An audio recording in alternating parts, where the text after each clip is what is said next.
Morning বন্ধুরা, সোনালিস ক্যানভাসে সবাইকে জানাই অনেক অনেক স্বাগত। আমি সোনালি, আর আজকে আরও একটা নতুন ব্লগ নিয়ে চলে আসলাম। চলো তোমাদেরকে দেখাই আজকে আমাদের এখানে সকালের ওয়েদারটা ঠিক কেমন ছিল। আমাদের এখানে আজকে সকাল থেকেই শুরু হয়ে গেছে অবিরাম বৃষ্টি। আর এই বৃষ্টির জন্য মাম্মামকে আজকে স্কুলে পাঠাতে পারলাম না, তো সেই জন্য না ঘুম থেকে একটু দেরি করে উঠেছি। এখন ঘড়ির কাঁটাতে বাজে ওই 7:30 8টা মতো। আর তাছাড়া না শরীরটা বেশ কয়েকদিন ধরে একদমই ভালো যাচ্ছে না, প্রচণ্ড পরিমাণে না মাথা যন্ত্রণা করছে, মেবি ঠান্ডা লেগে গেছে, তো সেই জন্য। আর এই কারণেই না আমি সেইভাবে ভিডিও করতে পারছি না, তোমাদের সাথেও ঠিকঠাকভাবে শেয়ার করতে পারছি না। আজকে খুব ছোট্ট একটা ভিডিও তোমাদের সাথে শেয়ার করছি, তো শেষ পর্যন্ত দেখো, আশা করছি ভালো লাগবে। আমার না ঘুম থেকে উঠে পরে কাজ শুরু করতে একদমই ভালো লাগে না, তো সেই জন্য ঘুম থেকে উঠেই প্রথমে একটু বাইরের দিকে গেছিলাম। তো বাইরে প্রচণ্ড বৃষ্টি হচ্ছিল, তো দাঁড়িয়ে দাঁড়িয়ে না সেটাই দেখছিলাম। আর আমার বৃষ্টি দেখতে না খুব ভালো লাগে। তো যাই হোক, এখন আমি ফ্রেশ হয়ে নিয়েছি। চলো তোমাদেরকে দেখাই মাম্মাম এখন কি করছে।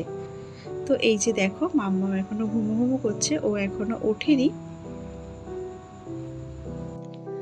গুড মর্নিং সোনামা। গুড মর্নিং মাম্মা। উঠে পড়ো।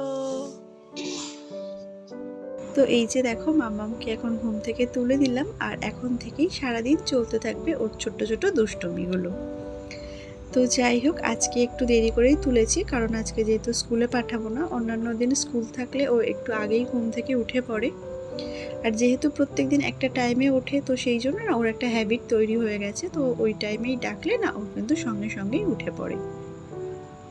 তো এখন দেখো, মাম্মামকে একটু ব্রাশ করিয়ে দিচ্ছি। আর আমি তো প্রথমেই ব্রাশটা করে নিয়েছি। আমি না মাম্মাম যখন ঘুমায় তখন কিন্তু এই সমস্ত কাজগুলো কমপ্লিট করে রাখি, কারণ মাম্মাম ঘুম থেকে উঠে পড়লে ওকে নিয়েই আমি ব্যস্ত হয়ে পড়ি। তো সেই জন্য আমার পার্সোনাল কাজগুলো আমি মাম্মামের ঘুম থেকে ওঠার আগেই সেরে রাখি। তো আজকে না তোমাদের সাথে আমি শেয়ার করব যে মাম্মামকে নিয়ে আমার সারাটা দিন ঠিক কীভাবে কেটে যায়। তো এই দেখো, মাম্মামকে এখন ব্রাশ করিয়ে দিয়েছি, আর এই যে মাম্মামের ড্রেসটা চেঞ্জ করিয়ে দিচ্ছি। মানে রাত্রে মাম্মাম যে ড্রেসটা পরে ঘুমায়, সকালে উঠে ব্রাশ করানোর পরে সেই ড্রেসটা আমি চেঞ্জ করে দিই। আবার রাত্রে ঘুমানোর আগে কিন্তু সারাদিন যে জামা কাপড় পরে থাকে সেটা চেঞ্জ করে তারপরে আমি একটু ঘুম পাড়াই।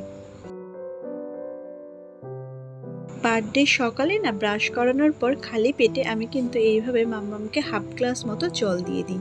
এটা আমাদের একটা ডেলি রুটিন বলতে পারো, মানে সকালে উঠে ব্রাশটা করে হাফ গ্লাস মতো জল খাওয়ার পর তারপরে না অন্য কিছু খাওয়া দাওয়া করি। তো এখন দেখো 2 গ্লাস মতো লেবু জল বানিয়ে নিলাম। তো হাজব্যান্ড না সকালে উঠে ও আবার মাঝে মধ্যেই লেবু জলটা খায়, তো যখন ওর জন্য বানিয়ে নিই, আমার নিজের জন্য 1 গ্লাস করে বানিয়ে নিই। আজকের দৈনন্দিন কাজকর্ম শুরু করলাম ঘর থেকেই। প্রথমে ভাবলাম যে ঘরটাকে আজকে সুন্দরভাবে গুছিয়ে নিই, যেহেতু মাম্মামের স্কুল নেই, তো সেই জন্য খুব একটা তাড়াও নেই। তো তারপরে যাব কিচেনে মাম্মামের জন্য ব্রেকফাস্ট বানাতে। আর শরীরটা না কয়েকদিন ধরে এতটাই খারাপ লাগছে যে কোনো কাজ না ঠিকমতো যেন করতে পারছি না, মানে কোনো কাজ যেন করতে একদমই ভালো লাগছে না। প্রথমে মনে করেছিলাম যে প্রেশারটা মেবি হাই হয়ে গেছে বা লো হয়ে গেছে, তার জন্যই হয়তো এতটা মাথা ঘুরছে বা এতটা শরীরটা উইক লাগছে। তো সেই জন্য কালকে রাত্রে না একটু গেছিলাম প্রেশারটা চেক করতে, কিন্তু প্রেশারটা চেক করানোর পরে দেখলাম যে এই দুটোর কোনোটাই হয়নি। এখন তো মনে হচ্ছে হয়তো ঠান্ডা লেগেছে সেই জন্য হচ্ছে, বা হতে পারে যেহেতু আমি মানে ভিডিও এডিটের কাজটা রাত্রে করি, তো সেই জন্য রাত্রে অনেকটা দেরি করেই আমাকে ঘুমাতে হয়, আবার সকালে মানে অনেক তাড়াতাড়ি ঘুম থেকে উঠতে হয়, কারণ মাম্মামের স্কুল থাকলে টিফিন বানানো থাকে, অনেক কাজ থাকে। তো সেই জন্য না ঘুমটাও ঠিকঠাক করে হচ্ছে না। তো সেই কারণেও মাথাটা যন্ত্রণা করতে পারে। তো ঠিক কী কারণে করছে এক্স্যাক্টলি এখনও পর্যন্ত বুঝতে পারছি না। তো কয়েকদিন দেখি, তারপরে না হয় একটা ডক্টর দেখিয়ে নেওয়া যাবে। আর দেখবে যদি শরীরটা ঠিক ভালো না থাকে না, কোনো কাজই যেন মন দিয়ে করাই যায় না, এমনই একটা ব্যাপার। তো কিছু করার নেই, কিছু কিছু কাজ আমাদের এমনই থাকে যে সেগুলোকে কোনোভাবেই অ্যাভয়েড করা যায় না। বিশেষ করে মাম্মামের কাজগুলো তো অবভিয়াসলি আমাকেই করতে হবে। তো যাই হোক, টুকটাক যেটুকু করার সেটুকুই করছি।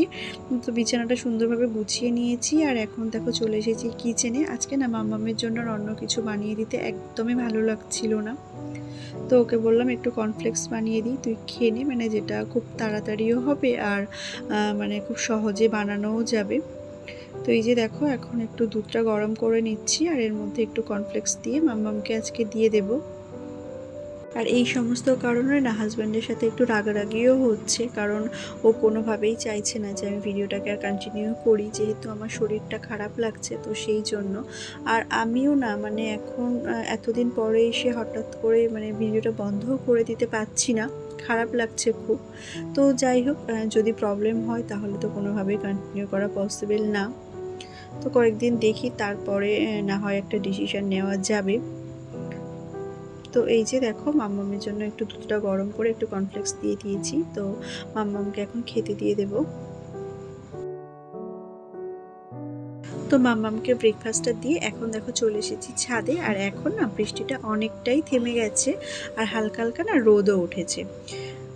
আর দেখবে এই বর্ষাকালে ডেলি ইউজের জিনিসপত্রগুলো মাঝে মধ্যে একটু রোদে না দিলে না কেমন জানি একটা লাগে। তো এখন খুব একটা বেশি রোদ ছিল না, কিন্তু হালকা হালকা হাওয়া হচ্ছিল, তো সেই জন্যই একটু মেলে দিলাম। আর এই যে বেড কভারটা দেখছো, এটা না কালকেই কেচেছিলাম।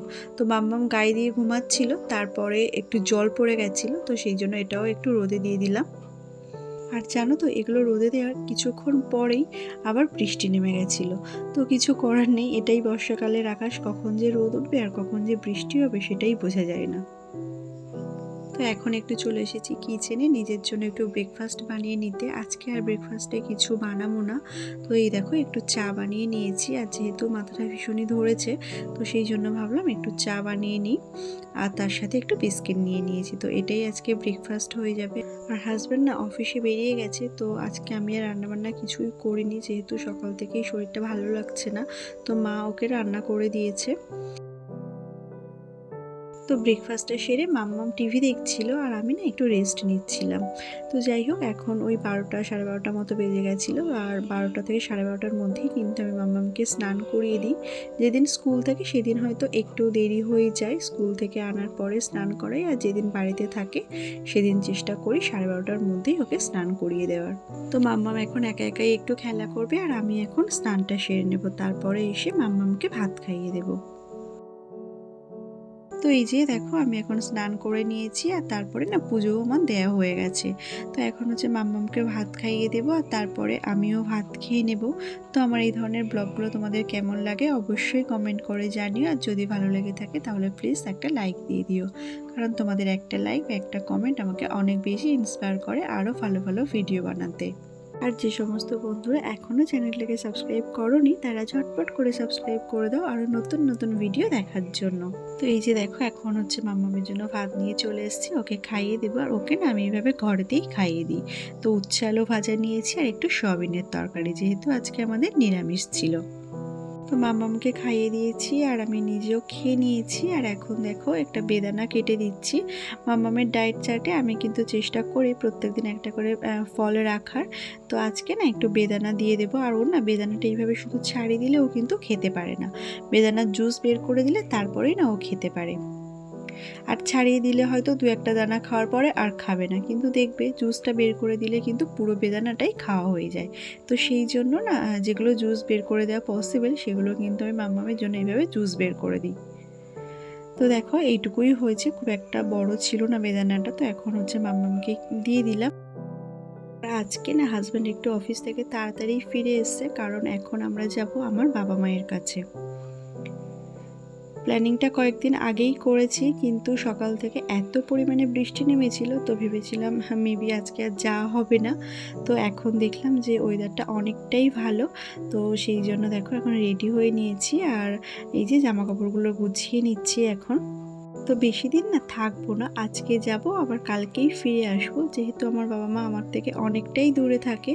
তো সেই জন্য না বাবা মা সবসময় আসতে পারে না। আর তাছাড়া বাবা এখন রিটায়ার হয়ে গেছে, কিন্তু মা যেহেতু এখনও চাকরি করে তো সেই জন্য সবসময় আসা তো পসিবল হয় না। আর মাম্মামের যখন স্কুল ছিল না তখন হয়তো আমি মাঝে মধ্যেই চলে যেতাম, কিন্তু এখন যেহেতু মাম্মামের স্কুল আছে আর হাজব্যান্ডের অফিস তো আছেই, তো সব মিলিয়ে না এখন আর তেমন একটা যাওয়া হয় না।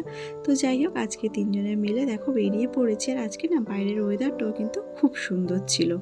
আমাদের না বেরোতে বেরোতে প্রায় বেজে গেছিলো 5টা সাড়ে 5টা মতো। তো এই যে দেখো প্রায় সন্ধ্যা সন্ধ্যা মতো হয়ে গেছে। তো চলো আজকের মতো টাটা, সবাই ভালো থেকো, সুস্থ থেকো, দেখা হবে নতুন ব্লগের সাথে। Thanks for watching.